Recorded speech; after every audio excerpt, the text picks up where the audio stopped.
Книгите на Джоджо Мойс са много специални за мен. Знаех, че няма да ме разочарова и последно излязлата й книга "Подаряваш ми звезди". Мойс е автор, който пише еднакво завладяващо както съвременни истории, така и сюжети от миналото. Тук бях пренесена в малко консервативно градче в щата Кентъки в 30-те години на 19 век, където няколко смели жени се включват в библиотечна програма, стартирана от Еленор Рузвелт за подпомагане на по-бедни семейства в провинцията. По интересен начин Джоджо Мойс свързва личните съдби на тези жени с тяхното ново поприще, като пътуващите на коне библиотекарки и желанието им да отстояват своята свобода и достоинство като жени.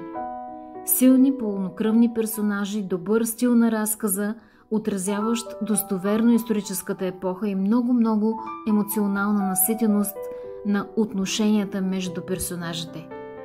Заслужен 5-звезден рейтинг от мен.